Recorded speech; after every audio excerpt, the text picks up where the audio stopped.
nsonga y'abavubuka abaziba kwatibwa era ligenda kuviirawo ddala General Museveni has been a very lucky politician kubanga mu biseera byabwe eby'ekinaana eyo amaloboozi gaaviirawo ddala. Obote was not a soldier professionally, Obote was just a civilian ng'akola bibye. Naye ekiseera kyatuuka nga bagabana abantu babwambi babana abantu bakola kasita olaba eddoboozi nga livuddewo olina okweraliikirira ennyo obeera ng'awaka nga tokyalina muntu yenna gw'oyogera naye. You have to be scared, and if you start the military ng'omanye ebyekisirikale kasita abantu balekerawo okubanja kyosinga ng'owulya bwanga n'omusajja akubanja ng'akubanja bamusanyufu naye bw'alekerawo okubanja ndi mukibi olina okukozesa lot of intelligence nga tabanja olina ssente ze akuyitako biyisaawo nakubanja natuka ekiseera nakutanga akuyitako akutunulako bw'ati olina okukozesa a lot of intelligence okulaba omusajja oyo kiki kyagamba. Kati Museveni alina okukozesa ssente nnyingi nnyo kuba ekisooka n'abaali muyambyengako aba intelligence suffocated them. They are very poor, they are working in very poor conditions. Obasanga eyo musajja wattu ne bamutuma agenda oteekeko omuntu ekisangosango ne bakisindika eri n'atunula bw'ati naye nga talina kyakkola. They are protecting their jobs. N'obasanga aba intelligence nga basula mu biyumba eby'ettaka wano Kampala Road naggulu wano. Nina musajja wange omuyizi yali atera okujja wali ebukoto n'ambuuza nti are these police officers? Ne mugamba that is not a kiraalo, that is a barracks of police officers.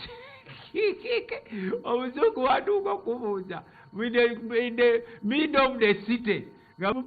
nendoza n'amagye nago galina bye gakozeemu. Nabadde ntambula n'embuya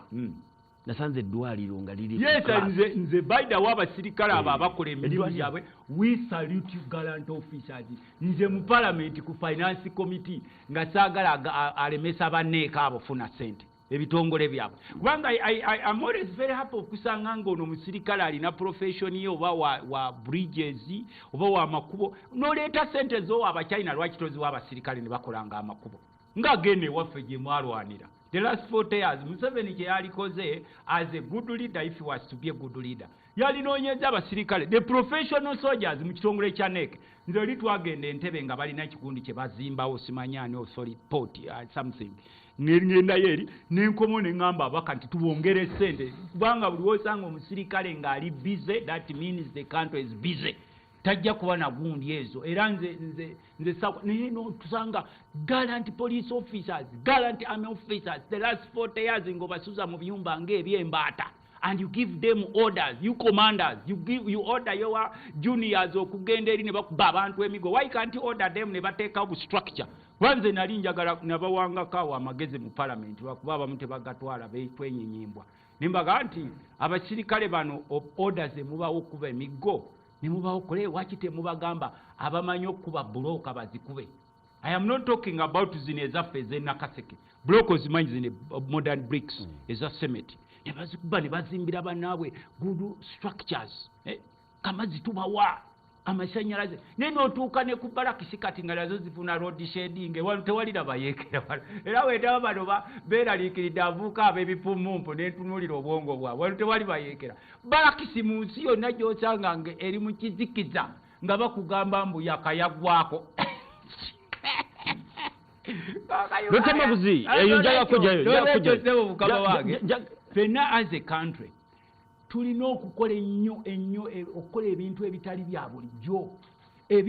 bulijjo. Ffe ng'ababaka ba parliament tulina okukola kye bayita extra. Abantu tubajje tutya mu bwavu. Muto wange mukibi abantu baavu mu byalo era ky'ova olaba bwe kutuuka okulonda waliwo omusajja omu Nakaseke abantu baavu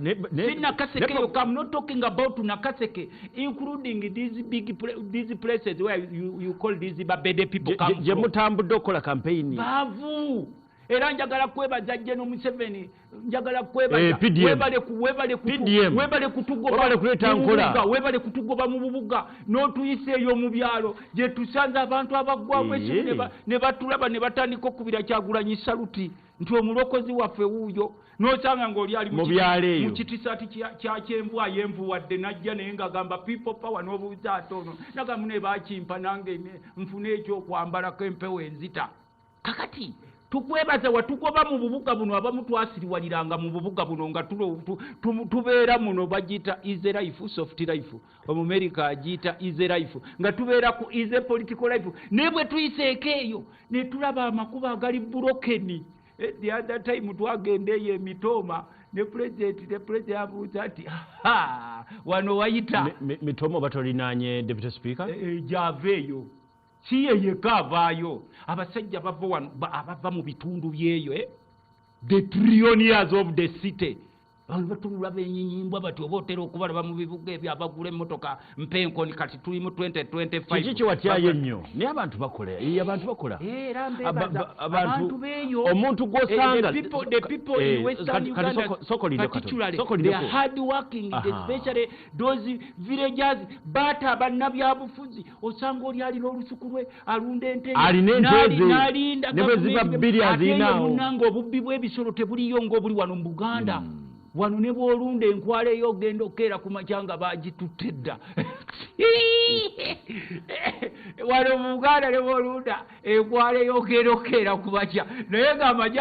agawerekera Kyagulanyi motoka zisukka 10 olugamba eno poliisi lwaki tiyekuuma enkwale zange nunde wano n'oteekawo akate ne bakatwala n'oteekawo akabuzi ne bakatwala you as a politician especially wano kuba wano effujjo liri design eritukolwako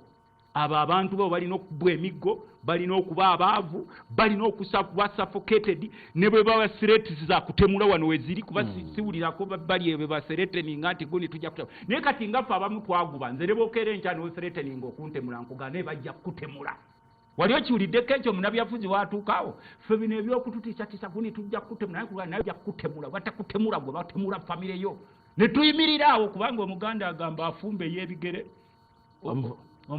afumbe y'ebigere omufumbira ya mutwe era kyova olaba Jeno bwe yalabye ku kiyuuni kiri nga abaana bakikutte n'agamba oyo wakwatidde bw'ati ekiyuuni Lutamaguzi Ssemakula ana mu musanvu ayinza okumbetenta n'akuba nyenduulu waawe wali wakutte ekiyuuni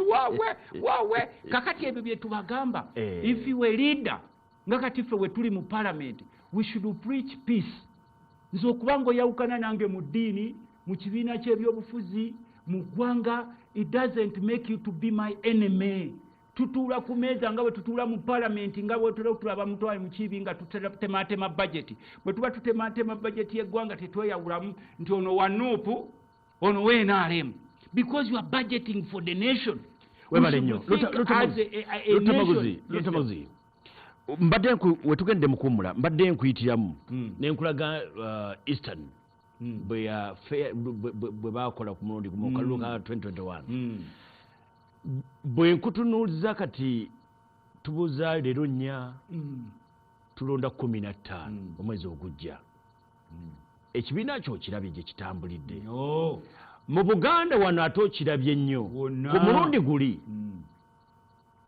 Robert Kyagulanyi Ssentamu yafuna ebitundu 62 ku buli 100 Buganda Central Region President Museveni n'afuna ebitundu 35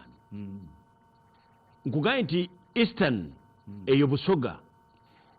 Kyagulanyi n'asinga President Museveni obululu emitwalo 3.12 ebitundu ebyasigalawo ebirala Western nani President Museveni n'awangulira waggulu njaga kati tukube tooki kuba akalulu tukayiseemu bitwayogera omwaka guno nga gujja ne twogera nga tuyingira akalulu tukalimu ebula omwezi gumu fere njagala ombuulire ku 62 mwongerako mmeka this time round mu Central muyinza okumalira ku 65 ulira katono ebusoga bwe mbanga mwasinga mitwalo 3 kuno giyinza okuwereena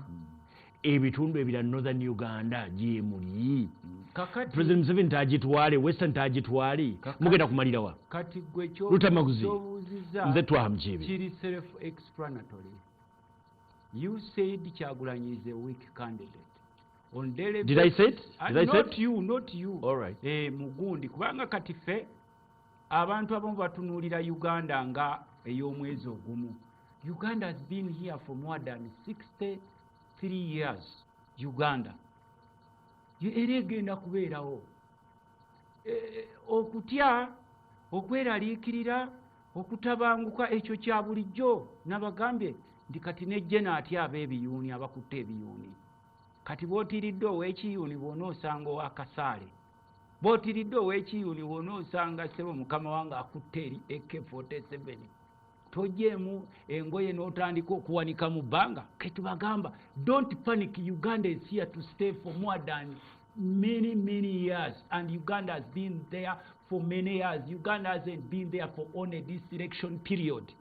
Oli asebo kobe wakachiko kabyakulonda gutuulira oli mulamuzi justice byabakama. Don't panic. The IGP General byakagaba, don't panic. Mukuru Muhozo wa UPDF, don't panic. Please don't panic.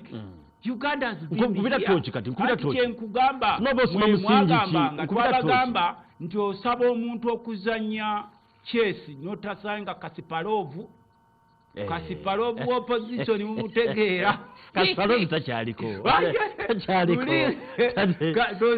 Biseera biri otwazanyiranga chesi. Kasipalovu yali y'amaanyi. Kata kyayogerwako. Kasipalovu olojja talinaawo baka. Kasipalovu bulijjo akwatako nga bakuba enduulu. Kakati ffe twagamba General Museveni nti eno geemu gy'olimu tugikusinza. We were very lucky nti wasanga Obote yali tategeera byabufuzi. He was a free man. Bamusaba ne ku kabbiya n'anywako kuba bano abasajja ne bw'aba anywa bbiya we amunywa ng'alina ekimujjako amangu emisinde. Bano obuyinza babwagala nnyo n'osinga famire zaabwe, era bw'oba oyagala mwawukane ogera ku kya buyinza kuba bamanyi what power means. Waliwo ebigambo bibiri, power and authority. Kasito combining ebigambo ebyo, that's the reason why they are worried. Kati nze olunaku lwa leero Kyagulanyi mwagambanga nti was a weak candidate ne musoma ebyo mu Eastern Uganda biki. By that time twalina COVID. Ne tugamba General Museveni nti COVID yakuyambye ne bano abakakiiko k'ebyokulonda. Ate yakuba campaign anti nkugambye yazikubanga ate mwe mwazigendamu. Ffe baatuteekerawo n'etteeka ng'okusanga omanyi baggalanga obutatambula. Ne bateekawo nti n'okusanga ng'osinkanya abalonzi ng'omukulembeze treason. Nga bw'olaba entegeera y'abakulu bano, treason. And the body think they are above everything. They are angels. They are here to stay. They think they are supreme. They are glorified by the sycophants who eat handouts from them. Kati fene tubagamba nti bano be mubadde mutenda bano. Walabeyo katimu akajja ne kakuba Madrid golo 5-0. Wetutenda badde mutenda tugenda kubalaganga Liverpool bagikola. Luli yali champion naye kati buli katimu kajiwuja kati tubagamba twagala tugende mu kalulu aka free and fair. Ne tubaga katutandika okutambula ne buli we tutambula nga tebajjayo mundu tate mutukoze bubi ate katire ne bekwasa tate kati abaana bakutte ebiyuni bagala kuba kutukubisa machasi gava mu biyuni ate kati bano kakati twabagamba nti ebitongole byonna mu bimanyi mwe naba ababikulira ebitongole byonna mu bimanyi mwe naba bikulira muva ku kyalo kimu. Ate mwe kyemukola ffe twogerako kyogere what you practice for us just talk about it. Mwe kyemuvumirira kyemukola practically ffe twogerako kyogere era tubalaba nga mwesengese mujja mu parliament mu bitongole byo ne tubuuza nti bano batusuula bakasiru nti olw'okuba batulaba tuli wali mu committee tetwalaba kye bakola. Bwe bayita ku bakungu ba poliisi bonna bwe bajja wali ng'olaba bakukyalo kimu. Badirekita b'ebitongole bya gavumenti bonna ba bitongole bibu. Bano abatunoonyerezaako okutukusalira emisango banaatuteeka ku bulabba bonna bagulu. N'abakutwalire mu bino ebikooti baateeko sebe bikooti maasi ebyo bitugumbula bantu. Nabo bava ku ne tubaga nti nedda. Ebiro gye bijja mmwe mwennyini mujja okuba worried among yourselves. And among themselves the extremely buli omu waatuula wali ne bagamba kakati tugenda nga kati boolaba ba ministers. Bagenda ne bagamba tugenda mu cabinet. Naye nga buli minisita alina alusa alina ekindaazi kye mu kooti ne bakeera wali oweseefu Saamukebera namugaa ate kino ekindaazi nebeereramu ngenda mu kabineti naye nebeereramu teri byakulya mu kabineti kyekugambye bwolowooza wapulogoma bwayita olukiiko lw'abawansolo n'agamba ekyemisana kyaffe kiri garanti nga gwoli ka antelope oba kabuzi ng'ogenze wali eri ani wapulogoma n'agamba ekyemisana kyaffe kiri garantidi n'olaba nga bawapisi bakuba mu ngalo n'okubanga olaba ebibe bikuba mu ngalo gwe ng'olinga byoba olowooza ki mutimako kakati na bano bakugamba simanyi unity transparency biki ne bwe batuuka mu kabineti ne gwolaba atera okubeera ku lusegere wali aba n'ekindaazi kye wano n'omubuuzo wayo honorable minister ekindazi olwo gw'oli ku mulyango bayingirira kabineti anti kati oweseefu Saamukebera ne bashadow minister temugendayo obijjawa wuliriza sebo office ya president office ya president ne parliament biri wamu ndowooza obiraba wali era minisita omulengera wali ng'agira ekindaazi kye wano eno ng'oweseefu bwakikeberako wali eri bwakikeberako namugaa kebererako eno sibbo mu kindaazi kyange n'akigira wano nga wano ataddewo akacupa kakakuulukuulu bba kananywako inikesi wali wagira ne bateekawo ebicepere naye buli omu ng'agiraagira era ogenda okulaba basaikofandi bayita ne bali ebiceperecepere kati buli wobeera mu nsi nga buli omu yeekengera munne nga buli omu yeekengera munne minisita yeekengera abali wansi palamenti naffe twekengera wali eri ne bw'oba ogenze wa sipiika omubeera eri sipiika akuyita koligi naye sebo balina okukebera emirundi 6 okuyigirayo ne bakugamba yadde oli emupya essimu yo girekaawo naye nze bwe ŋŋenda ebungereza bayitawo bwe ŋŋenda ebungereza baminisita we bayitawo empita and they don't check me mu palamenti y'ebungereza baminisita we bayitawo empita era ne bwe mba ngenze na muntu oba MP atali minister MP baka this is bakuteekako wali ono shadow minister is a minister here bakuyisa mulyango mulala ne boboze nabo kaabe MP nga si shadow minister ne bamuyisa mulyango mulala naye wano obeerawo ku bunkenke bataata ne bajeto zisa taata n'okuba kampeni tutandise kusaba taata tokuba owa polisi najjo ono nalaga bamu tiyagase onaga tokuba ono nagamba bembigo tokuba kati bwe mubeera mu nsi efaanana bweto nammwe mumanya nti ennyumba gye muzimbye mugitadde ku musenyu gwolowooza General Museveni anyumirwa nnyo okuggala amakubo lwaba bajyakolera ne baggala amakubo essaawa 2 essaawa 3 n'ambulance teita owa boda n'oyita olabirawo weseefu singa afuutuse mu bitebetebe ina kuwujja omuggo onataka kintu nani naye nga muri Museveni we yajjanga ng'abonga nako n'abongako n'abuuza naye kati ne bw'abazze n'asisinkana baminisita buzibu olumu asooka n'agamba ono mwongere omukebere oyo simutegeera bulungi ogenda okuya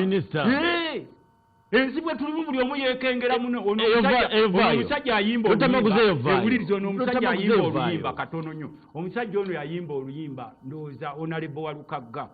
nti kati ensi gye tulimu twekengeregana nga bakesi olaba omukesi wa Amerika n'owa Russia nga basisiikanye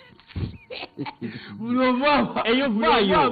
njaga kwongera kumpa tooki ku kalulu akajja era kutubuzaayo akalulu akajja Uganda luste Uganda ejja kubaawo era bwe muba bwakwetta mujja kwetta mweka ku myaka gya 1998 Museveni ng'alwanagana n'Obote Uganda never went away yensi yasigalawo mwene muttiŋŋana abantu olwaleero n'abatta bannaabwe mu myaka gy'ekinaana bw'obasanga eyo mu nsiko bonna beeryankuta omusajja twamuyamba waliwo gwe twaziika eyo ennaku ezo ekapeeka n'agamba omusajja oyo okumanya ajoga nze namuwalula ku kagaali ng'aweddemu amaanyi naye sebo nentuuka okulwala nga tewali kakati ennaku ezo General Museveni yansanyusiza yabadde mu bitundu by'Embale waliwo omusajja yamuwonya okufa we yamujjukidde kakati ffe kye tugamba politicians all responsible leaders Uganda will be here even after us we only serve and go nga boolaba ku nnyanja ennyanja ogenda n'osenako n'ogenda n'oyo alowooza nti alinako ekibanja atuuka ekiseera n'avaako n'agenda kati ffe kye tulina okukola nga bannansi is to preach responsible leadership omukulembeze omutuufu akola ki apulaningira abantu be n'abalaga akawonvu n'akagga n'abalaga n'achievement ze tusobola okutuukako ng'era boolaba Kyagulanyi wakola kuba ffe twamugamba if you want to lead this country into a better place for everyone kuba tewaliwo ggwanga liri bulungi n'amawanga agamu ge mulowooza nti gali bulungi nago gasafalinga is to preach unity. There will be politics even after politics after politics after politics. There is what we call generation politics. Every generation has politicians and has politics and they play politics. What differentiates between generation politics is the way you do it. In 1980s, abasajja balowooza nti oli bwakunyiza mukwatire mundu mbekyasa afe ne batabanja eruweero. Era olwaleero ensonga lwaki eyatemula omuntu eruweero walaba kwakutte ekigundi ekyo ng'avaayo agamba nti nedda kakati owano ono the politics kati owaffe tubagamba nti we can have clean politics as long as we sit as Ugandans ne tumanya ekizibu kyaffe kinga bannayuganda what is our biggest problem Lutamaguzi Semakula nze tuwaha Mukiibi njagala kutwala waliwo statements ezizikola bwe mwali e Masaka Robert Kyagulanyi Ssentamu yalinnya n'akwata omuzinda n'aga nti byabakama tajja tulangirira ne bwe tunaafuna ekyenda kino kyalinga ekikakasa abantu nti n'okulonda tebatawaana n'okumulonda tebatawaana gwe wafuna ki ne bwe tunaafuna ekyenda byabakama tajja kukola ki tajja tulangirira kati okubako mu nsiko n'olaba ekiriyo ffe ewaffe mu kyalo e Nakaseke bwalinga otambula ekiri ewaffe Buyunge wabeerangawo ensuku za Kayinja ne Gonja bw'oba otambula ng'olaba ekisanja kyewuuba nga toli very sure ogamba waye nkulaba ne bwonzanyirako nja kukuba bubi nnyo oyogera n'ekisanja ng'oyogera olaba eddala kino kisanja oba muntu nga jasiga olaba ekintu kyewuubawuuba bwe kati bw'omala okuyitawo gwe wennyini n'ogamba nti yes kino kyabadde kisanja oba si muntu byabakama has a lot of tests to go through ekisooka ffe ewaffe yamutidde nnyo ate tumutya is a fellow human being like us muntu nga ffe ne statement eno nnene nnyo bwe yakera ku makya n'ogamba abantu nti protest vote si nnene n'obaga nti mukole mutya kati ate n'obaga nti ne bwe munaakola ebyo byonna ne tuwangula musaka wuliriza katono mukeere mweyiwe mulonde mukakuume mukole biki byonna byonna n'obyogera ne vote n'oga nti eyo protest vote kati ate n'okera ku makya n'ogamba abantu ne munaakola ebyo byonna otajja tulangirira mwe mulowooza nti protest vote it goes as the word literally means to protest kitegeeza ebintu bingi protest even has a meaning of protecting protest gwe beerawo ogambe nti kati gwoba oba omanyi toyagala kubba lwaki oŋŋaana okuuma ekyange kiringa oli bwajja n'agamba tokuuma nte eyo ku kiraalo ng'ate yali abbyeko awo nkutegedde abakuume ente zaabwe babi nnyo ng'ate yali abbyeko anti nze kyenkugamba ffe byabakama ffe twatandikira ewaffe Nakaseke ne tumugamba mwatadde polling stations ez'ekyama mu makolero ga General Salimu Sale na Munkekeera gajjeeyo galimu abalonzi 8 abalonzi abali muli twasanyuse nnyo abakulira Namunkekeera board batulumba mu kyama ne batugamba bo tebasabangako ba politicians zitwala polling station mu makolero ga Namunkekeera because the law is very clear. Polling station should be in public gazetted areas. Naye waliwo n'abasirikale abakuuma you cannot just access Namunkekeera era bo ne batubuulira nti bannabyafuzi b'NRM bateeka polling stations abikubanga bo abachina bagamba batandise okuddayo ewaabwe musobde abakulira amakolero ago bazzeeyo ewaabwe era batandise n'osiibula abaana okudda ewaabwe kati bano baakola ebintu byabwe I don't think nti byabakama tamanyi polling stations ezo ziri mu Namunkekeera he knows about them twamuwandiikira ebbaluwa azirina n'abakulembeze abalabona because it's not about electoral commission eyina obuyinza obugazeti ekifo olina obuyinza but what does the law say you follow the law nti kakati ne twaki tetulondera mu barracks terina buyinza bulekayo polling stations naye eno tutte mu makolero g'omukulu eri the politicians do say yes alina obuyinza nga nange bwe nkugamba nti nina rights zange bwe mbeera ne rights zange kitegeeza nti no ngende nkube weenaalemu ekikonde because I'm a politician nange rights zange zina we zikoma. What does the law say? Era tukugamba babakama ife nga ffe ba leaders tukuwa ekitiibwa naffe tuli bakulembeze nawe you a leader of an institution, but you should ensure that justice is done.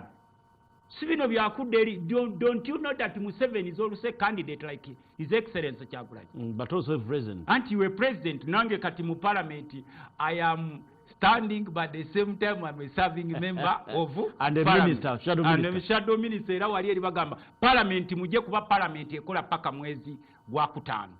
mpaka obokomyo n'okumobogenze n'okolaki noge kati ffe kye tusaba eri omwekitiibwa byabakama, don't be biased. The other day Museveni's group and himself Museveni was in Mbarara ne bakola procession nga temwaba kuba mutiaga ate abatuwa information they are your colleagues mu abasirikale. Don't think every musirikale gwoyimirira n'aseka naawe akwagala oba wa police nti asanyukira ebyo, because these are Ugandans. Nze nina abaana b'abasirikale b'empeerera 15 of them, 15 children of soldiers b'empeerera. Why? Because nalaba bakitaabwe bafuna emitwalo 48 ne babasalako sente ez'empaka ez'ekizoda saaka ey'ekifere. Owulira gwe omusirikale lwaki omusalako sente wayagala obbawa anti kyenkuwako just example sibe bokka b'empeerera ne just nkuwako example Wawud n'alibadde n'omutima omubi bano be batukuba bano be bakola ki naye nange njagala omwana wa fanda oli ali mu barakisi naye atuuka afuna access to better education without any excuses. Who knows, his son may be a husband to my daughter, or my daughter may be a wife to the police officers or armed officers. Kati bwe tunatandikanga naffe okupreachinga enjiri byabakama olina okukola ekyo ekituufu ekirina okukolebwa bw'otakikola you know the answer. Answer ogimanyi kati nga batandika nkugambe you know of course alina okukola kituufu naye bw'atakikola anti ffe tukugambe you know the answer if you the opposite of what you are supposed to do. Ye answer eri obvious ogimanyi yeyo answer gwogimanyi iwe jaji ogimanyi gye mukola eri simanyi gye mugambira abantu mikasi churi simanyi dipuricato eyo gye mubeera mu makooti gammwe naffe eno mu kooti eyaffe eno tulinayo mikasi churi dipuricato. Bino bye mubadde mulowooza nti no nti simanyi waliwo candidate gwe balina okulangirira automatically then ojjawo kulonda otugambe nti ono life president. Kyebava abasajja bagulorifyinga ng'ekisajja kyamini bakiglorifyinga yadde mukivuma kyo kyakeera enkya ne kigamba tewali kulonda tubbiika naye bino byokutuzanyira ku bwongo mbu tugende mulaale ate bwe ntandika okuba laale loga omusajja nga akuba laale zikafuumuula nkete mukube mukubika wamba bejenti be bano basaikofani regimu saikofani bule balaba laale zikafu gwe bw'obeera gwe ng'oli mukulembeze n'olaba laale eyabadde eruweero emmere ekugenda mu lubuto gye wali oyita mekkayo bakubamu gye wali oyita mekka ne bakugamba nti abakatuliki be tulabye abantu abo mubakyusa batya okubazza mu bululu obwo bululu gwe waki oba weeraliikirira gwe waki gwe twakugamba abo balonda teekawo okulonda bw'owulira nga okutidde kujeewo it is also your right tumanye who we are dealing with kubanga nkugambe nti ekisajja kyamiini bwe kyatuula wali ne kigamba nti tulikeko bino ebya demokrasi ng'entebe ewooma ono yasooka okweyogeza binaayiisa bw'entebe ewooma binaayiisa bw'entebe ewooma bwe bakuwa oba tolina gyodda n'owulira nga ne bwe kiba kyetaagisa kusamba muntu mu kifuba omusamba n'omuttirawo entebe ewooma kakati Amini bwe yafuna power n'agamba nti okusinziira ku biriwo okulonda tekukola ki abantu baafa tebaafa naye n'afuga kati bwe twogera tugamba nguli okumanya nguli babuziika neeyo mu musenyu ate okumanya bano tebayigira ku byafaayo Amini twali tusaba okumuza era yemu ku programu yaffe aba NUP nga tufunye obuyinza Amini is a gallant son of Uganda should be brought back to his motherland. Ekyo kyo twakigamba His Excellency Kyagulanyi. Amini's body should be returned back. We're supposed to negotiate with the government of Saudi Arabia. Akomezeweewo ebintu bye yakola Amini teri yali abikozeeko mu ggwanga muno n'abaasoma era buli bwe begeraageranya kwami nga ffe abaasoma ensi etukyawa ng'egamba tunuulira zino emboodooli ezasoma kye zitukoledde eggwanga lyaffe lyonna lirese lizitaagudde zoogera nzungu na kwambala mataayi kuba olumu we boogera ku ttaayi nga njijjako era n'olwaleero sigijjeeko nga tubagamba bamwambala mataayi batufuukidde ekizibu kakati walabangako Amini nga yambadde ettaayi emirundi emeka gwegenda tunuulira akayivusize kubanga mugera nnyo muwaako negativity nze kuba bwenfuluma ebweru w'eggwanga under UN buli wofulumako ebweru bakugamba are you coming from Amini's land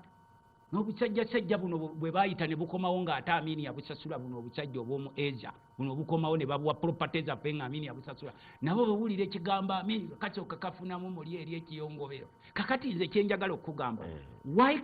ekiyongobero kyotya Amini nga sireti obanga ng'omulungi ennyonga kati nkugambye tigawala ba Amini obucajja buno bwatyanga Amini ne kati olwaleero woyogera ku Kyagulanyi Ssentamu ng'abamu bw'oba onywa nabo kakyayi nga bakateeka wansi how can we live in a country buli omu nga yeekengera munne nawe ndi wano naye nkwekengeramu ngawe omusajja ono omu kubali abasajja nze mukibi ng'asala olusiririsiririri luno olulabo olwo bw'ojja nalwo ewaffe kututemukummula naye ogoberera asanyuka tv ku mulundi guli ku luno kiki ky'osuubira ze baleese endo zijja kumala naye akaseera ndabanga katono abalina okuzikozesa balabika nti tebannababba osuubira okubeera nti banaabatendeka ne bakola omulimu ogutuuke njagala kubeebaza n'abali mu kutugoberera bendabyeko wano ssebo mukulu Kayima mukulu Luyima Kalege Hassan Ekyoga ne mukyala Nalooge Mutiyana n'abalala mwenna abali mutulaba wano muri Luyima Ekalege Luyima Ekalege Hassan Ekyoga ne mukyala Nalwoga Kevin Nalwoga Kevin Mitiana agambye abali mutulaba n'abalala mwenna abali mutulaba mwebale nnyo mwebale ddala tugobera kakati obukulembeze kuba kwerekereza era kyova olaba ffe nga ba leaders especially we members of parliament olumu oli ayinza n'okukuba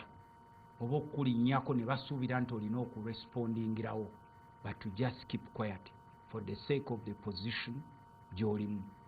kakati tusuubira nti bannaffe ab'akakiiko k'ebyokulonda balina ebintu bingi bye baali badde bayigiddeko okuviira ddala kulonda okwaggwa biometric obuuma obwa biometric obwo bakozesa luli bwagaana okukola era twagamba mukulu byabakama oyimbirira nnyo obubuuma obwo naye nga tonnabusomesa bantu nkozesa yaabwo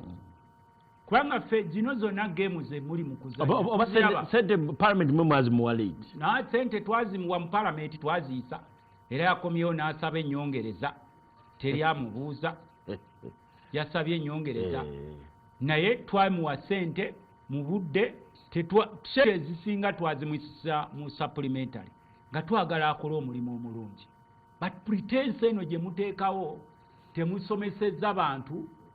muvunaanyizibwa bw'akakiiko k'ebyokulonda okusomesa abantu nti bw'oba otiikinga mbuleera toyisaamu katiiki kamaaka otiikinga muli munda mu kabokisi bw'oyisaamu katiiki kaba kalukafu saba akalala oba osaba kalalaombayiza obutakakuwa kati gwe bw'oba otiikinga kano ke kabokisi onatiikinga within oba muli munda mu kabokisi n'otiikinga tiiki ne bweba nnyimpi ne bweba nnyimpi naye ng'otiikinze omuntu eba omuwadde nga bw'owandiikako kiba kifu abamu baga nti omuntu bw'oba omwagala otiikinga nnyo biki ebyo kimanyi okole tiika empanvu ng'omukira gw'ente ebyo tebikola oteekawo katiikiko kali ebyo mulimu gwa electoral commission n'okuwasanyuka tv obuvunaanyizibwa obwo ne mulanga n'ensomesa naye they are pretending because balinda politics bazanya politics ulira kino kitono nnyo mwenga bamemba parliament kuba kyandibadde kyavunaanyizibwa gye muli mumanyi abantu bammwe ababalonda mumanyi ababakulembera ekitayinza kugaanibwa lutamaguzi tokkerangaho ku makya nooga nti mu parliament kandeta ekiteeso omuntu waaba atiikinga nga tugenze mu kulonda maka kasiteera gaweeva ne bwe kayita mu kabokisi akalulu ako oyinza otugamba nti kafu anti ekyo tekiriyo kati olina omuntu alonze kati ebyo bye byandibadde assumptions zo zaawule n'ebiriwo. We are in abnormal situations dealing with abnormal people. Abana abasajja they act abnormally, they are abnormal. Naye kati abnormal people nawe nekikulema n'okuleeta ku parliament. Buli kimu kirina obululu bwaffe bufa bungi. Bwe mugenda mu kulonda ogenda okulanga obululu obuweereddwa opposition butono ku bufudde. Waliwo kye tuyita ffe bulungi bwansi. Si buli kimu kirina okugenda ku floor ya parliament. Tusobola n'okukozesa communications ze tulina n'esanyuka TV1. Kati wano waliwo ayize nti bw'oyisaamu katiki mu kabokisi tiki eraga gy'eva bw'oyisaamu naye golowooza ekyo kyamakulu nnyo abakakiiko by'okulonda tebabimanyi ebyo. Olaba tutuuka okulonda yakoze amateeka ge mumuwa anti olaba tutuuka okulonda ne bakugamba nti bokisi za wano mu Kampala zaatuuse essaawa 6 naye ez'Ekkalamojja zaatuuse ku ssaawa 1 n'okulonda. Don't think we are fools. Electoral Commission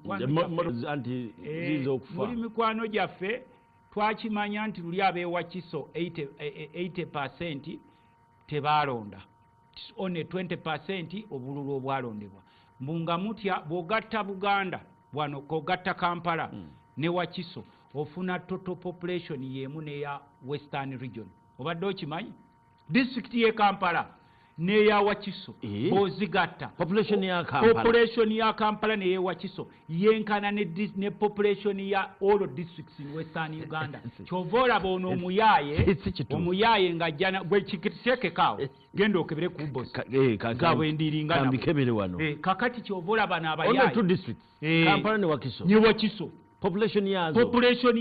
yenkana all population ya districts ziri mu Western Region obo badde tokimanyi Obo chobade okimanyi? Badde sikimanyi. Kati kebera ku bosi. Ejja kuwa statistics kuba kati ebintu byangu nnyo ebyemitimba. Genda maaso. Kakati bano bakikola mu ngeri y'ekiyaye. Abeewakiso obululu bwatuuse leeti abasinga tebaalonze. Obwaluwa gye basuubira obuwagizi obwaluwa ate bwo bwatuuse mu period y'amanguko. Kakati ebyo byonna tubiraba naye okwewala ebyo byonna obutaleetawo katabanguko mu ggwanga. Tusaba wakakiiko k'ebyokulonda behave ne ttiimu yo twabawa ssente mu budde ffe nga palamenti mukole omulimu omutuufu omulimu ogunyirira guno omulimu temugukola nti gwa Museveni oba gwa famire ya Museveni oba gwenaale mu mulimu gwa ggwanga ne bwe mbanze nga ndi NUP mba nkusaba empisa gy'ompisaamu genuinely gy'olina okuyisaamu n'ab'NRM without fear or favor. Kubanga ne bw'otunuulira omukulu w'akakiiko k'ebyokulonda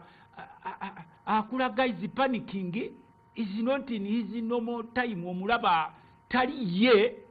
Please mukulu byabakama you a judge do as judges do. Bw'oba taputa amateeka ng'eyasoma amateeka bino bye bakutaddemu ebyobufuzi kubanga we know most of you are cadres of NRM which is okay kubanga ne Yesu naye yalina gyagwa ng'ate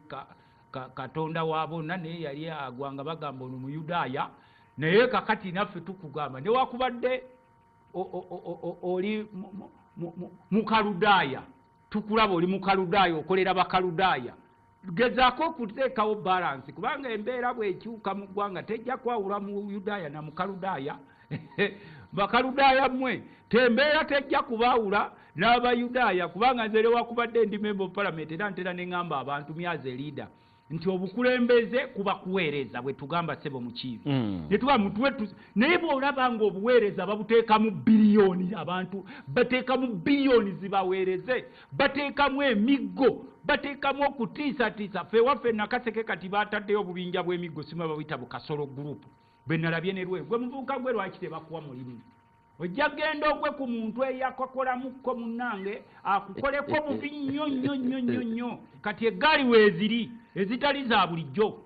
era kyova olaba nti abali mu siteeti abalina intelligence bw'alaba n'akutta ekiyuuni asooka olindeko afanda ayitewo kubanga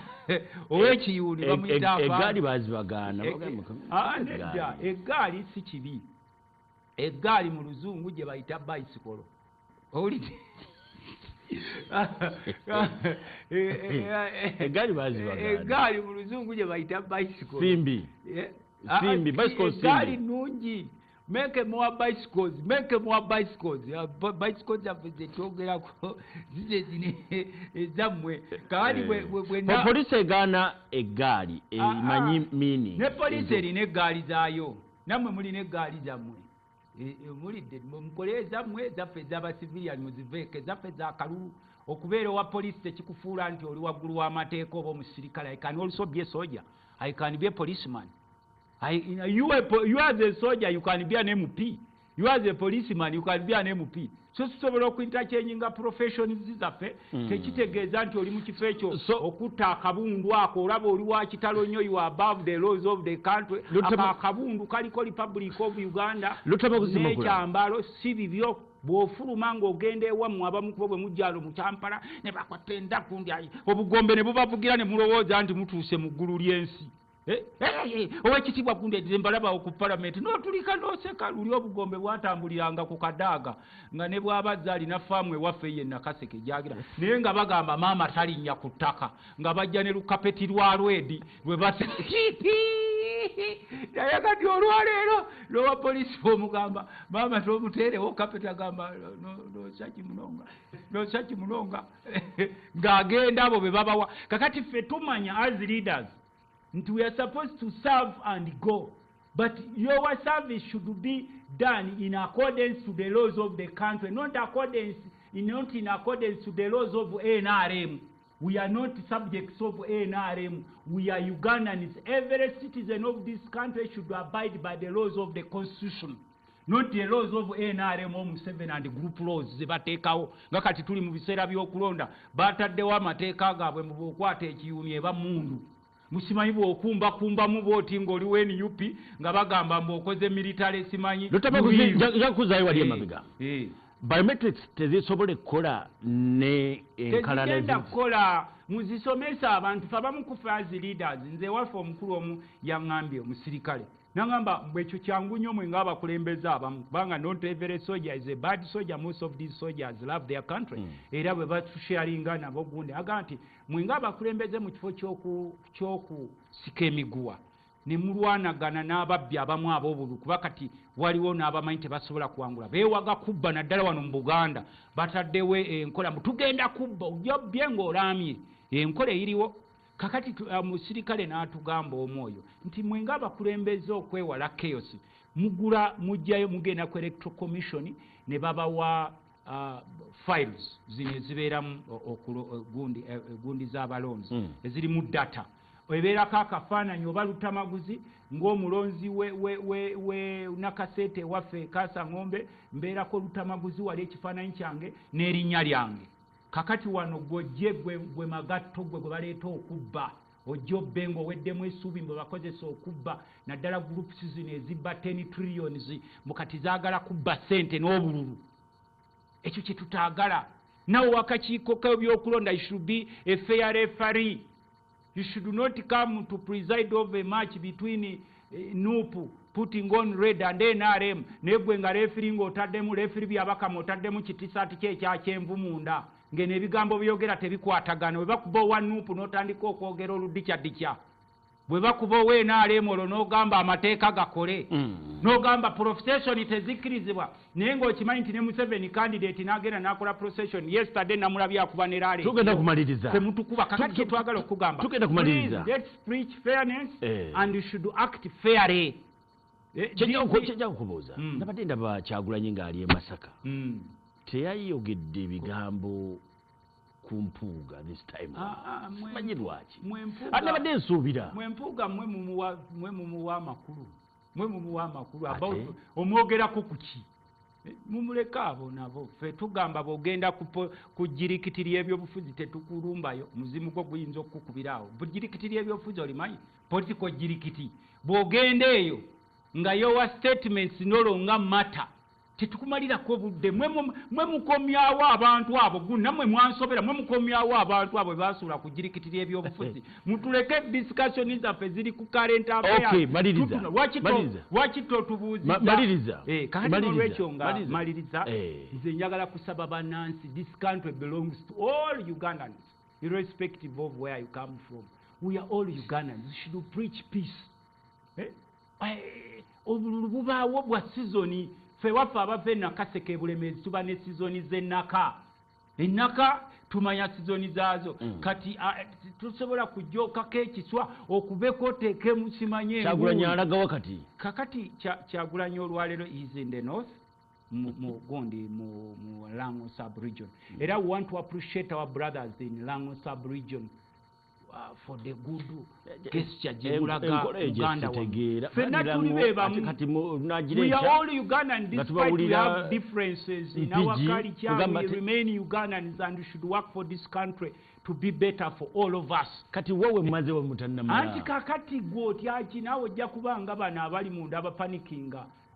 Panicking, they are panicking. Those who have looted are panicking. Those who have grabbed the land are panicking. Their children are panicking. Otuka kusawe chenyonye ntebe buli omu afulumya abaana be nobaga please tetugenda gikumako mulio okulonda kwanga 15. The winner takes it all. He doesn't need sikinetagisanze nti olwokuba mpangudde nti nkutema akabali okujjako mwe abajja n'obubbi bwammwe bali kujja utamaguzi sebonzikiriza okwebaza abantu bange tukyali mu kunoonya abayiziza ebipapula ebipando basonyi ebipande byange Essemuto mu tawuni y'e Namirembe mbasonyiye naawe omusirikale simanyi oli Kano ng'ova mu Bende gye wazimba amakaago naye ng'oli waawali ekkufu agenda agamba abantu mbu Museveni yakutumye okole ku lutamaguzi mu kalu munnange oyinza okuneewerera ensi eno nzibu nnyo genda olaba abanene bwe bakaaba ng'ate siri wa bulijjo ayamuno nti got ayamwerayo era ndowooza naawe olaba siri muntu wa bulijjo era ssebo Mukama njagala kusaba abantu okukuuma emirembe kino kiwulirize nnyo ne bw'obeera mamba wange ng'oli wa NUP ng'okola effujjo ekyo tetukikkiririzaamu tetukkiriza ffe mu kubba mu NUP tetukkiriza mukola ku bannayuganda bannaffe effujjo tetusosola mu mawanga twayanzizanyo njagala kubasaba bamemba bange tugenda mu kunoonya akalulu kambawo essimu yange tukyali mu kunoonya akalulu era ku lunaku lw'Essande tugenda kubeera Ssemuto mu Town Council ku mukolo gwa Meya Ndawula ne ku Saturday nyinza okuyitirako eyo ekisega naye nga ku Sunday tuli Ssemuto Town mu kunoonya akalulu ka Meya Ndawula n'akanga of course n'akafa akambulere essimu yange mwe bamemba bange naddala ab'e Nakaseke eri 0757 69 47 0757 69 4754 ayisa abasajja kabaka wa Buganda abanakaseke South mbatumiddeko nnyo naddala abalonzi bange omubaka tukusaba essimu nga bw'ogisomye osigale ng'ebeerako n'abantu ne bakulonda osigale ng'ebeerako kubanga abamu batukesanga tebakyazikwata mwabakuba nti mutambule naffe olunaku olwaleero trillioni 8 trillion in a day nga twakajja ate twewole kuga abantu beebuuza ezino sente zo ziragawa endala mwewola mmeka di twewolako emabegako close oba 5 trillion oba 6 trillion era kati twagenza okulaba olunaku luno olwatuuliddwa tweweze 6 something trillion ng'ate wakajja weewolewewo 2 trillion an equivalence of almost 8 something trillions kakati abantu tebaali wakanyiza ennyongereza ezo naye abantu beebuuza sente zemwewola mukadde kano ak'ebyobufuzi nga tulaba nga mugamba buli candidate when UPA yeetunda mugula milioni 5 with this impoverished society where does the money go amalwaliro gonna gaafa amakubo gonna gaafa amasannyalaze katonda wa kuyamba nze nina lines 2 aiseni Bukota ni Lower Naguru naye no zino lines zaali tezivaako nga bwe zivaako it's a very big mistake naye kati nawo tebo nawo gatandise okuvaako amasannyalaze so we are asking ourselves questions including we legislators abayisa ssente ezo kubanga I cannot anti tusooka wali eri tubuuza zino zaaki naye nga boolaba nti the speaker is vulnerable the deputy speaker is vulnerable including the check yes kati mu political season osobola okukola era omukulu ali eri waggulu nga musuubira okujja alonde sipiika n'omujeemera nga gwe sipiika okola era okiwulira ekyo bwemuddene bali mwogera anti kati ffe tumugamba what you doing a mistake is a mistake it's wrong tukugamba nti sente zoyisako ati zigenda kukola ki and who pay those trillions of money kubanga kati n'abakazaalibwa babanjibwa almost kati tubanjibwa nga Uganda 117 trillions 15 nze atuula ku finance committee this is official but there is the other money which pass behind. Nze ali wano nkugambye kubanga ne mukyala Betty Kamya yali IGG waffe omulungi yagamba nti bakabbira babba trillioni 10 buli mwaka. Trillioni 10 ozimanyi ze nguudo 115 ze babba 10 trillions. They still 150 tarmac roads every year. And these people are known officially. Alimba oyo figure ya Isa kati you cannot dispute IGG kubanga she has a team of yanonyeza kwecho kimuletera wali tulina office of the auditor general. Auditor general Museveni we yajali agamba nti waliwo abali mu finance abasamba omupiira ne parliament, waliwo abasala 10% kuzijja ku district wenkuyisizaawo awo ng'olyako ka 10% nga bateekayo ezaabwe n'endala. Lyazadde waliwo omusajja omu yali anzanyirako ne mugati gwokimanyi nti ntula mu paaka manyi obufere bwe bumukoleeyo ne mujja ku district eno mwekwekamu NRM n'ojjene waffe Nakaseke wekwekamu NRM naye nga otema 10% ne mulagako wali eri ne mugamba olaba zino ziri ndala mwazibbanga mu welfare. Kati nze mbadde vice chairperson wa Paaka local government. Eri tusharinga accountability committees zonna tusharinga reports and you balance. Era twebaza nnyo omusajja ono eyagende yali akuzeemu mu myaka naye nga physical akyali strong Muwanga. Kuma office ya auditor general yakola that man was supreme. I don't think we shall ever have such kind of brains. Nane baleeta wali eri naffe mu parliament kyetuba tayengeddemu oyo yalinga avuga parliament. That's all I can say. Wanga yalinga abawa information buli kimu kyamwetaaga information ye and the public couldn't know. Ngolaba oli oba chairperson wa committee akuza committee. Those were discoveries of Muwanga which government could subcontract him. Ono gwe baleetawo sinnamutegeera nga mupimyama member of parliament naye sinnamutegeera oba naye baleeta babayita bakada naye akola naye nga Muwanga yali ayitawo. The grand thieves you cannot attack them especially during political seasons. Basobola okumeketameketa. Olaba ijijja avaayo n'agamba these people are stealing 10 trillion. Zino gwe muntu gwawo omusolo gwali eyo kubanga kati twabadde mu lukiiko eyo lwa parliament nga abantu bakaaba omusolo. Gwe muntu gwawo omusolo. Do you know how much 10 trillions means to you as an ordinary citizen of you? I'm not talking about 1 trillion. I'm not talking about a billion. I'm talking about 10 trillions. Some thugs, political thugs, sit at the table like I'm sitting when nemuchibi wano. Nezigamba zino tuzibe kumutwe. Ba kumutwe ate nezijeo ne mutandika okwegayirira. Please can you stand in a political office otuweko kuchobye. Kakati tulina okusomozebwa okwazino supplementaries zetuyisa. Ezekiwalazima. Now tukaluli twabuuza nti where do these monies go? Yes, I'm a member of parliament kwa isobola kukerecha. Now because I'm of the opposition I should oppose. Before I oppose nsoka kubuuza who is going to use this money? Where is it going to go? Omuntu ono chairman wa Nyanzi wakunga mwita muntu wa wantu omuntu w'abantu abuuza zino zo zigenda kukola kyera ziraga. But now we discovered that most all these monies are going to be used in politics. Bazitwala mu byabufuzi genda ogula NUP genda ogule bano abasajja batwala neno sebo omusajja Kyagulanyi awanisa abasajja emitima ne kati abanywanga ku katunda tekakyawooma okeereri nga kugamba mpa ku matagente agatali mafumbe ge gajja okukulinga omutima naye embeere omusajja awanisa Kyagulanyi mulaba atamu ne tamakusobolindeko nina omuze gwe nalabye gutali bulungi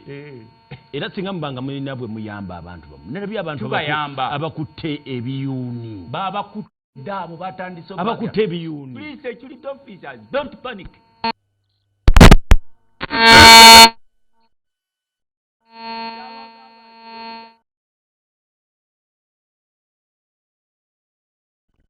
Abavuka babadde bakwata ebiyuuni febe twabizanyisanga mu kyalo. Omukulu w'amajje n'owa polisi nawe n'otya ekiyuuniyuuni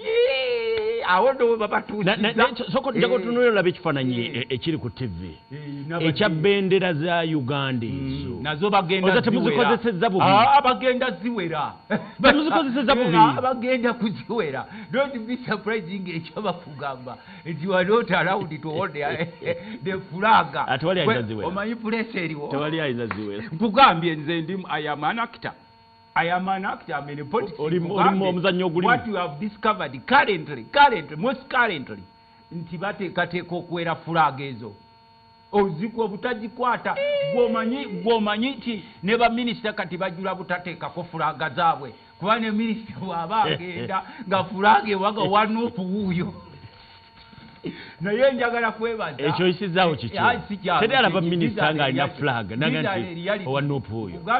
kakati mwe mwawambye eno flag mwagifudde yammwe are we Kenyans? Are we Zimbabweans? Are we Americans? We are Ugandans. We are promoting what should have promoted too. Naye ekyo nze kyenjagala okugira nti muno ekyekango tekimanya muzira wambwa bamukuba omukalalyeko n'adduka emisinde abasajja batandise teweewuunya mu wiiki ejja nga fulaga bagiweze nti okukwata ne fulaga bagenda kuba bakugamba ani aleeta mu bino ebya fulaga architect kyono ani abala akalulu kammwe nange infact onzukiza njagala kufuna his excellence Kyagulanyi buuzeeko nti musajja kyeyayeeta idea ya fulaga eno kubanga ndaba ne mu mini office wotuuka kati kala yammwe yali yeeganye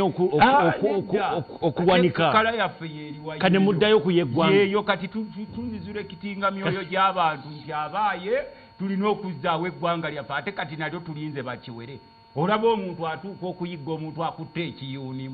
mbu afande yatidde ng'obwana bakutte ekiyuuni mbwe ekiyuuni kiriwo okinyenyanyenyamu bwoti alabira ddala obwo omusirikale agenda omukuba ekyasi even ffe waffe mu kyalo naguliranga abaana bu toy gundi pistols oba obulaba ne bateekamu amazzi naye abaana abatera okuwumula ne bavaako ebweru w'eggwanga ne bajjako ewaka they like toys naye bw'olaba oli atandise okutya ekiyuuni ng'alina tyepe emmyufu nalabye nejja nosejjusa ng'akuba omulanga nti kyendabye eruwera abantu abo bakutte ebiyuuni bayinza otwesuuse kino saaga okitwalinga kyamuzanyo leka njogereko mu lunyankole konka bajje nobeeruweru notya n'ekiyuuni tebo nga abavubuka batandise okubayoola soko tunulya ekifaananyi ekyo ali ku bbaati waggulu akutte ekiyuuni naye baba batandise okubayoola mbu bakola military ne kati soko lindeko mbu eyo military diriru y'ekiyuuni konka bajje nobeeruweero ono omwana naye ono omwana simutendeke simutendeke kakati lwaki ayingira mu mazina g'ekiwojjolo bakuwojjolo naawe kakati ffe waffe mu kyalo ebyo twabizanyisanga ebiyuuni kugambe tugulanga ne bitoyi pistols n'obiwa abaana sokolindeko nawulira statement nga babagamba nti buli omu abeere mu yeekera eri munne tewayitawo nnaku nga ntandika okulaba ebiyuuni obuyeekera kyeki kuzerebo obuyeekera kitegeeza omuntu atakkaanya na policies zo I can be an economic rebel kati opanika eriwo bajja kusanga gwe singa olunaku lukeera enkya ne beeraliikirya bayinza okugamba oyambadde byambalo by'amagye boli awo nga bagamba kati olaba obubombolabombolo obwo bulinga obwengo nga bagamba ono yabadde ayambadde ttayi y'ofiisa w'amagye nga bakutwala omanyi panika eriwo kakati nze mbadde nkugamba nze ntera okusanga abavubuka abo nga bazanyisa ebintu bingi olumu osanga n'abaana abatawaka nga kutte ekinanka ekidomola kituumye TV nti bali mugula they are just there kati gwe mu such an era kino mu byobufuzi ebitaliimu kukwata bitoyi kino kipya nnyo nze nange kyaneeyunyisizze tosobola kuleeta ebiyuuni nabyo nebitandika okubatiisa ali macuwa wano nsanga wano ku Northern bypass waliwo abasajja abatunda emiggo oba obalaba ku Northern bypass abatunda emiggo ne babuuza ddina emiggo gyaki nti gwe gula muggo gwo abo sindalaba balioko kukuboko sebo byenyogera si bya bufuzi genda ku Northern Bypass okusunda emigembuukulitize bizinesi naye ngo babuuza kyaki balina kye bategeka abo kakati ebiro bigenda kutuuka ne bino bitoyi pisto byemulaba ebijjudde maduuka byetugulira abaana ebyo ebibeeramu nabo babagambe nti okubireeta kiba kikolwa kya kugigira maje kwanza nalibadde ensubira nze waliwo ebintu byempita peti byesiteekako nasira nensanga omwana ng'agamba I am a member of parliament nga omwana just a kid agamba I'm a member of parliament I am a president. It's normal in a civilized society we should live normally. Naye kati gw'otandika okupanikinga mbu walabye omwana oli sniper bagenda muteekako obukwakkulizo oyabadde awamba yabadde agala kukola those are kids just live, take it normal. Mr. Sejusa boyita kids bantu bakulu ono musajja abadde atudde ku bbaati waggulu musajja mukulu kati fe ababaddewo lwaki twabadde tetweraliikirira nti omusajja agenda tukuba amasasi kubanga nfe twagenze ng'ababaka ba palamenti omusajja omu n'akola ejjoogo n'atukuba mutiyaga watuulawo wa mmundu singa abeera nga wa mmundu akutte ekiyuni munda mulimu pisto anti ye kati General Museveni ne banne bagamba yali alumiddwako ku musota ne bwalaba omuguwa akwekanga naga asooka ogutemeetema olabe kati ewaffe walingayo omusajja omutamiivu ng'atambula ekireeyo ewaffe nakaseke kasaŋobe nga bw'atambula ekyo ku biseera by'omwezi abakyala bano balina enviiri ze baluka ku mitwe gyabwe naye olumu ne zivaako nga zikaddiye ku mitwe gyabwe nga zisigala ng'emiguwa kale omusajja olinga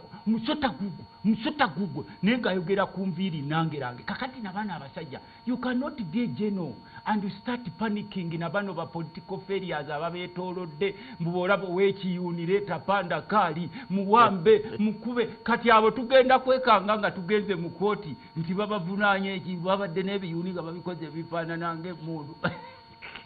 nze nkwatibwa ensonyi ng'aveeruweero batebo nkwatibwa ensonyi basajjamu abakulu nalabye ne General Sejusa aye General liri Sejusa ng'owandiika ebigambo biyitirivu nnyo mbu abo babakwate bagenda kutuleetera obuzibu mbusimanyi they start by miking kakati nze waffe ekintu kye nali neegomba ennyo obulamu bwange bwonna kuvuga nnyonyi era mbadde nina ekifo kye ŋŋendamu e South Africa eyo bagita Cape Town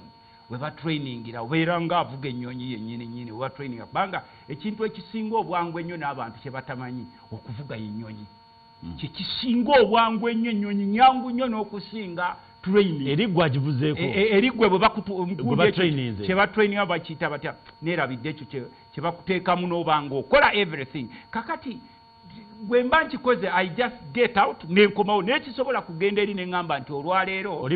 ndi pilot kubanga ekyo mbadde muna neero ekyo kye tusaba ebiro bye tulimu si bya bulijjo buli omu apanikinga nalwe omukulu w'amagye njagala kwebaza especially the professional soldiers and police the gallant police officers we have so many gallant professional officers in the army and in the police. We salute you. Uganda will be there even after us, and Uganda will be there after you. Waliwo mukwano gwange musirikale gw'amaanyi nnyo yankubidde ennaku ezo essimu n'aŋŋamba onalebo njagala kulaba ne mugamba why do you want to see me n'aŋŋamba nti mugenda mu palamenti twabalabye mutudde naye ffe abasirikale abalwana e Somalia abasajja batulese eno tuli bubi twakola omulimu naye bwe tubeekyangirako ne mu palamenti temujja tuula ne mugasebo ebyo walibadde towaki tobitwale wa minisita kubanga as a minister mulina ba ministers waki obireeta yampadde explanation is a very big soldier yampadde explanation nagamba bano abaana ffe tubakomandinga naye naffe kituluma nga abasirikale njala ebaluma nga bagenda e Somalia ne bakola ne bakomawo ne batufira ne mugaa nti sebo naye nze siri musirikale wali ate mu palamenti nina ekitiibwa lwakubona omukiiri era ku kyanyi nze ndi shadow minister of lands housing and urban development ate nze the uncompromisable member of parliament kati bw'oleeta ensonga ng'eyo nange ekutulamu ne ŋŋamba ddala are these officers really working for this country regardless of a smaller group kubanga president yatugamba nti obukulembeze obubi tebuva ku basirikale bonna. We have bad commanders, not bad police officers, not bad arm officers but bad commanders, because a commander bobo commanding ekituufu n'ogamba omusirikale please do ABCD kati nga bwe mwatulabye eruwero mwatandise otukubamu ali tear gas, we are members of parliament, we explained to you nti why are you panicking? Sokolindeko Lutamaguzi Electoral Commission yabawa guidelines ku muntu okutambulira. Electoral Commission teyagala kibayita processions mu campaigns ne mu kiganidde kakati munange procession era kibaviddeko obanga agamba abagole teri kukumba mumusobola okujja mu kyaki ne teri kukumba teweekiriwaza oba naawe omanye ekituufu nti omugole alina okukumba kati kadaali on'omukumba otya okulaba oba oyagala neewalule nga omulema. Please, newakubadde we have reached extremes. There are those who have reached extremes nga balaba nti ne bw'owanika omukono mu bbanga bagamba ekyo kikolwa ky'amagye, ne bw'obeera ku parade kikolwa ky'amagye. Nze ngenda mu America waliwo mikwano gyange abampanga ebisaatisaati ebinfaananyiriza eby'amagye ebyo ebibomboola byonna nabyokya nga basajja batandise okwekwata mukati ne bwakusanga ng'olinaanye ebiranga bya kiragalalagala ng'obyambadde oba obimanye ebyo bweru bye bambala ng'atandika okugamba kati olaba Lutamaguzi muyeekera, especially ffe be balaba nti we are a threat, because ne bw'obeera gwe ng'obadde mu buyinza emyaka 4 nga buli kimu ofuna kya bwereere, emirimu wasalawo gw'omanyi bw'ogiwa, amafuta gammwe ga bwereere, obugagga bwammwe bwa bwereere, mwe musalawo ani anattibwa ani anaabeera omulamu, buli kimu gw'osalawo munnaddiini ky'anaakukolera. Kati nawe bw'olaba omuntu asembera bw'ati, nze nange nkimanyi nti okutya kwa buntu. Olaba ffe wali mu palamenti wawulirako abaleetako omutwe gw'omwana mu palamenti wabweru omutwe gw'omwana mu palamenti omutwe gw'omwana nga baguleete mu palamenti nga gifuti omanyi kyekyakoma ng'omuntu watuuka n'okusaddaakako sebo nze ne bwe bankoko ewange olumu ngitaate nga mukoko mugira mugirekengere naye olina osaddaaka n'osala obulago n'ogamba ntwalira ekirabo ekyo mu palamenti ne kijja wali ne beekyangacanga ani yaleese omutwe gw'omwana omanyi kyekyakoma kyagenda okwekkanga nga buli bakola eni waliwo ze bayita microscopic lens ezigira ne zikuba emunyeenyeso ne zikuba emunyeenyeso bagamba kitte gwe ng'abamawulire ntera nnyo okubalaba naddala abasanyuka n'NBS mulina investigative gundi zammwe ze mugoba mwali mwebunyizaako nti omutwe gw'omwana gwali guleeteddwa mu palamenti ya Uganda gwe gwakomawa. Kyenkugamba nti abantu balina emitima kati ne bwembeera olaba omubaka wa palamenti atuuka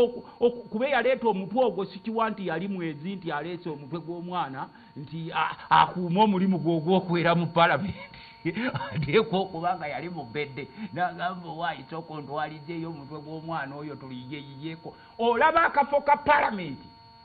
kaleeteso esaddaako oli n'aleeta omwana ate bano ababadde eno nga baefuula bakabaka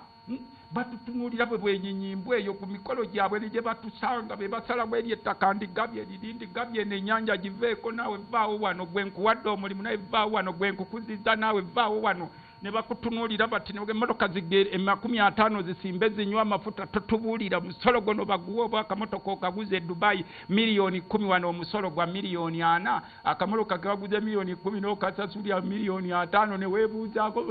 banna nga teri akuliriza oli mu bbanga kati bw'owulira nti eri waliwo empologoma ezijja zifuluuta n'olaba kulaale ze bayita kafungulankete ziraale kafungulankete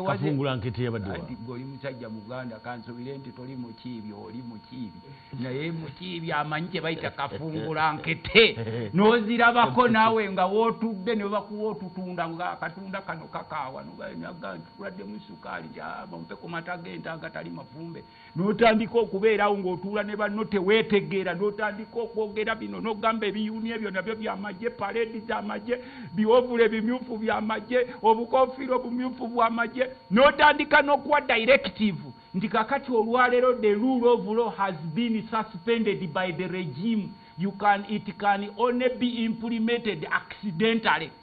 The rule of law kati okya bwe bakukwata osooka n'ogira nti eddimu twe bamukutte kintu yabadde akanula nnyo amaaso ne bamugamba nti alabika ayagala kuyeekera ne bamutwala eri ogenda okulya nga waliwo omukulu abuukula eri ndi abo tugenda kubateeka mu basement tubasomese olunyankole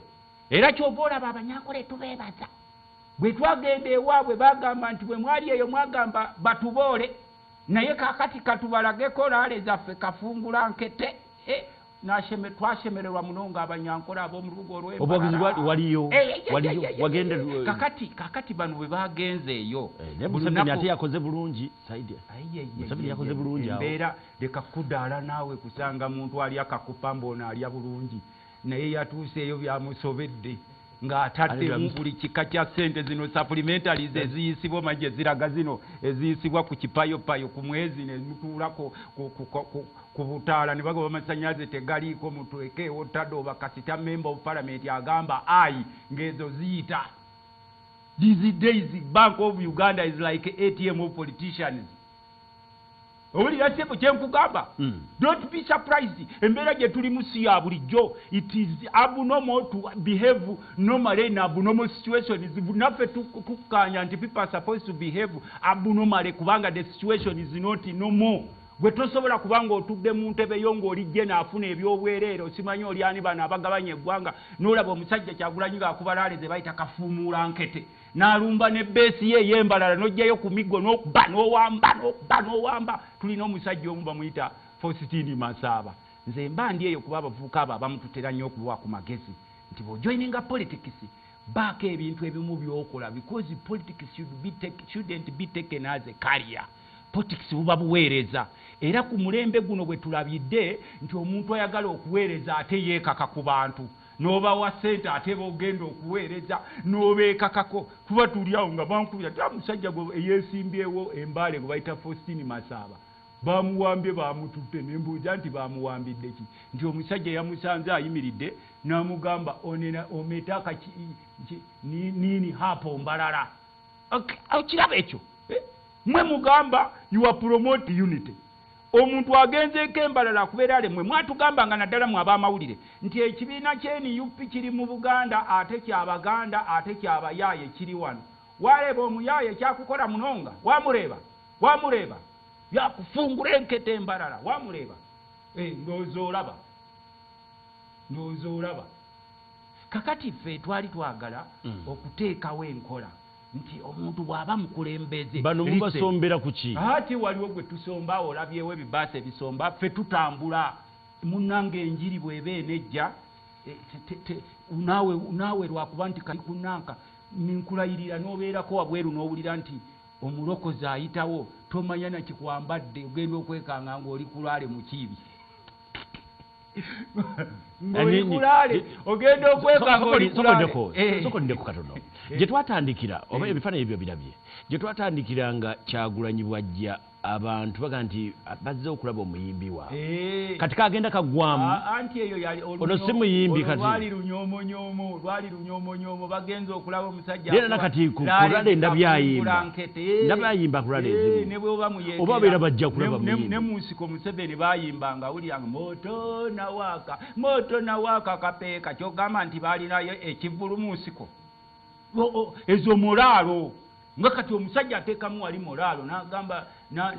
n'atandika okuteekamu ennyimba kweganga nazo zikola sensi gy'oli naddala mu biseera bino we are living in revolutionary days. We are supposed to behave as revolutionaries. Leero bw'onsanga nga katekisiti nti ndi wali nkola bwe nti simanyi ndi wali bino bemugiraagira oyinza okugamba nti that man is mad because you are in revolutionary days. You see generals are scared of these bipumumpu. Obwana bujja kujjayo ebipumumpu bagambe nti omusajja wuyo ayagala tukuba bazoka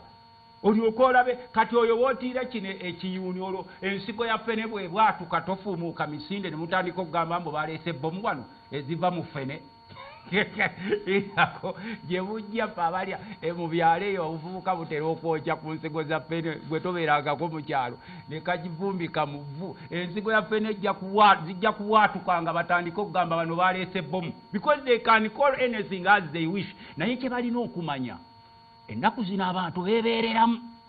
obusungu bwe mukozesa ffe twabagamba abamu nga kuffe ba politicians abatambuddeko banze ntera okugamba abantu bewaffe tolina kuneegerera kunzita. I can even live without politics. I am not too poor. I am a farmer. There is no rich person like a farmer. nze bwe nfuluma wano ssebo mu kibyo ndaba nkubira oweewaka nti abasajja leero baanoze endebe emmeka ez'emmwanyi tuli mu sizoni naye gwe bw'onsanga wali n'emmotoka yange baaba ababbi n'onteeka mu bali ababeti kamya be yagamba ababba 10 trillioni nze naye nga nsigala nkugamba we should do the right things kuba kakati nze neeteeka mu bigere bya General Museveni nze bajjajja bange babiri be baasinga okuyamba Museveni mu nsiko babiri omu yali historical na buno obusajjasajja omu bwe tulaba bwepankapanka obutatuuka mu kifo ekyo bamuyitanga Dr. Jack Luyombya yaliko ne Minisita Mengo nandeeteranga ebintu byonna oyo jjajja wange bwe yayamba Museveni with the money and everything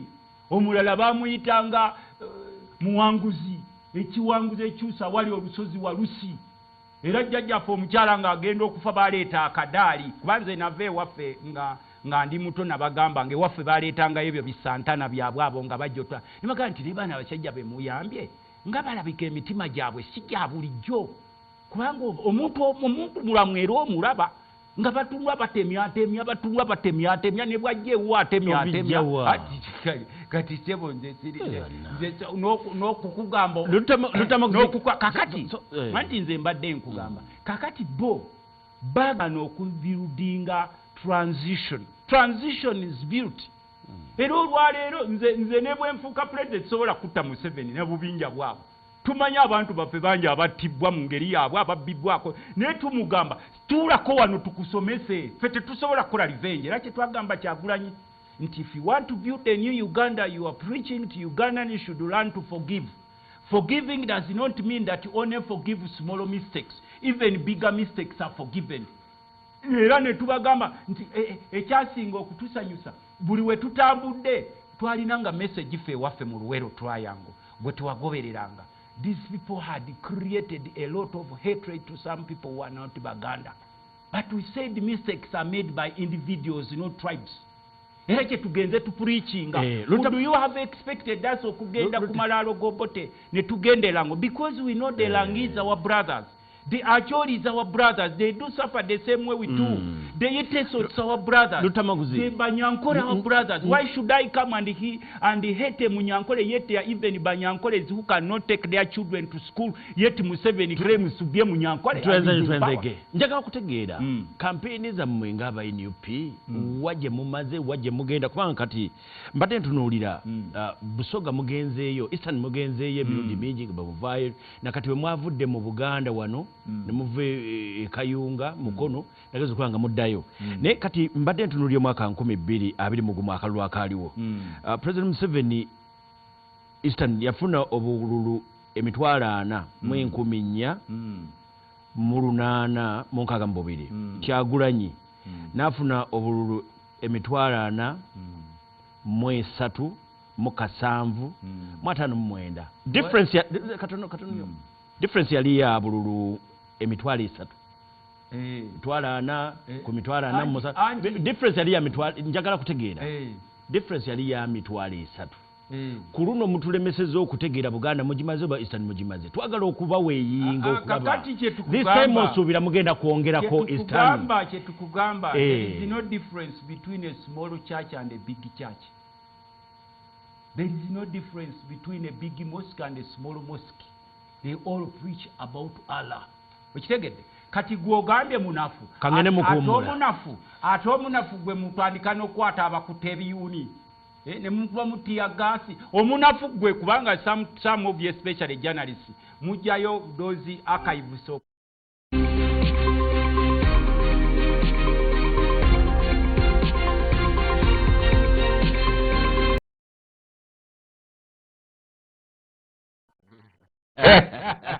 Tubayo amakuru ogamanyi amakuru ogamanyi warabu nkwagaliza mirembe salamu mirembe ngoyongedde kuti rahma kusasira emirembe n'okusaasira salamu alaykum wa rahmatullahi wa barakatuh kanate baraka ng'omubisi gw'enjuki ebiwoomu njagala kuzaako ku bantu bange abaseeke wange w'ekizibaawo sebentulamukizaako mukatekuza ku bantu b'essomero kateeka kaasa ng'ombe tukwaza emirimu tubeebaza mwenna abali mu kukola naddala abavubuka nze message yange ng'omubaka wa parliament nsanyuka nnyo okubasanga when you are in politics at the same time nga muventuring into productive activities. Nsanyuka nnyo ebyobufuzi bibeerawo ne biggwawo. Njagala kusaba waliwo akabinja k'abantu abayuzizza ebipande byange mu tawuni y'e Namirembe Ssemuto byonna ne mubisalamu. Please mukakkane okwawukanako nabali abalala ebyange be mwakutte abo abaasazeemu fulemu z'ebipande byange bibaanaazi byange mu tawuni y'e Namirembe Ssemuto basonyiwe. Tugenda kuteekawo birala era njagala musirikale baŋŋambye oli Kano oveeyo mu bitundu by'ekkufu gye bakuzaala naye ng'amaka ago gali mu Bende okomawo keno n'okola effujjo n'ogamba temulonda Lutamaguzi Museveni ansindise tujja mukolako. So omusirikale gwe toli waggulu w'amateeka ate w'omanyi otya oba nange nina abasirikale n'abakusinga kulanga. So tubasaba mu abasirikale abali professional tubeebaza naye gwe musirikale gwe baŋŋambye oli Kano ojje waffe mu bitundu ebyo ng'ogenda ogamba Museveni yakutumye ng'olina okukola ku Lutamaguzi talina kulondebwa bakuzaalawo kufu sijja kwogerako manyago naye weddeko nsirinzekka bamuyinza okukulaba ne mulowooza nti sirinzekka naye sirinzekka nga omusirikale ajja ayogera oba omusirikale yalina ttiimu omusirikale agenda ayogera alina ttiimu ye ennaku ezo yali ekwanjula kw'abantu be n'agenda n'ekadduuli byakola bikwatagana n'okuyuza bajjagala kutegeera ye agenda agamba abantu Museveni yamutumye eri kulonda Lutamaguzi nga bamulonda ye agenda kunkolako yesebo nange n'omusajja enda okuganyira ku nkolekamu aganakuzaayo kiteeka musirikale tomanyi nabakwetoolese kubanga n'abamu tebatuwa information banabaawo. So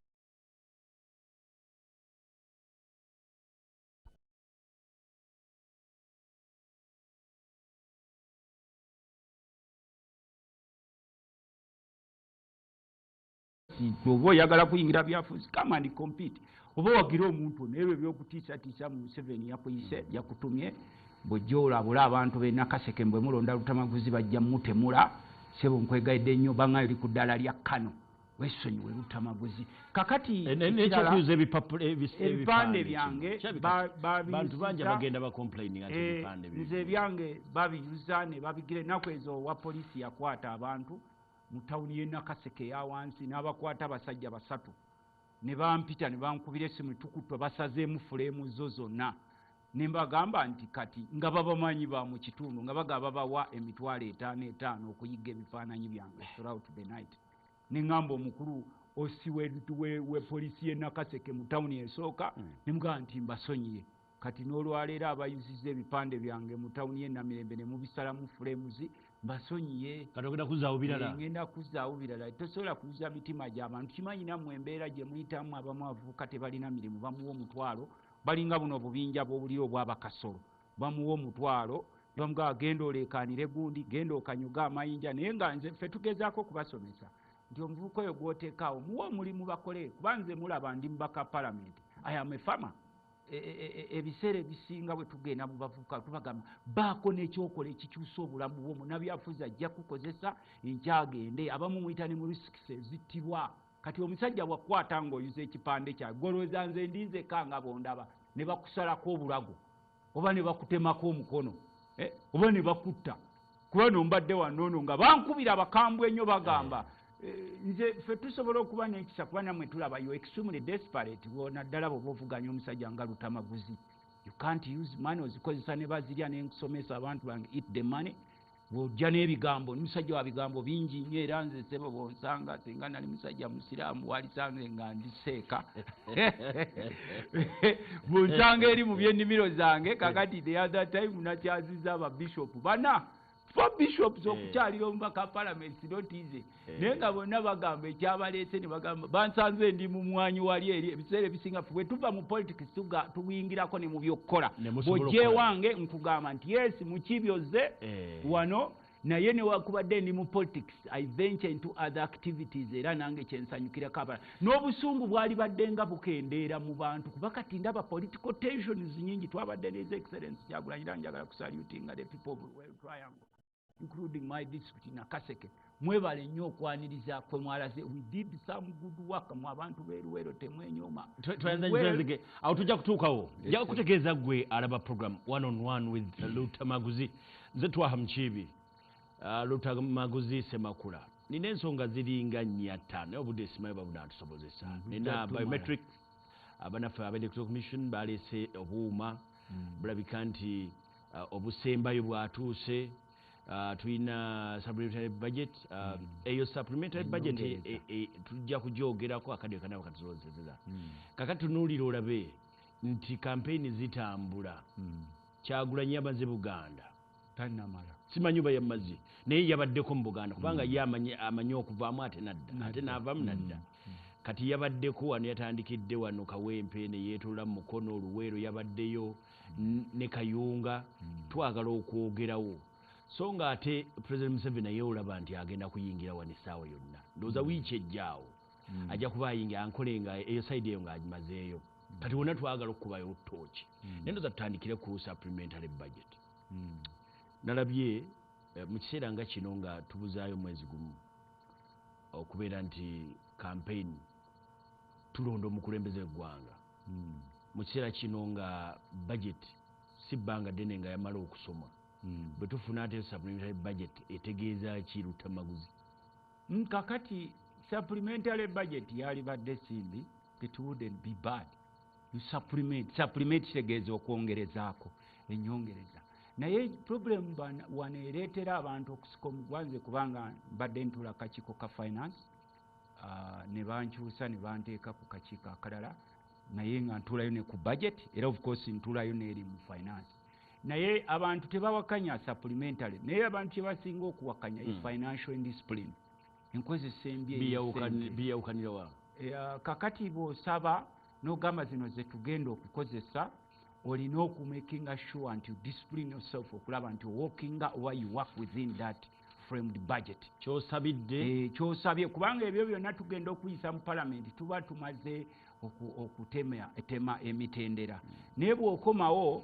buli kaseera ng'osaba twewole ne twewola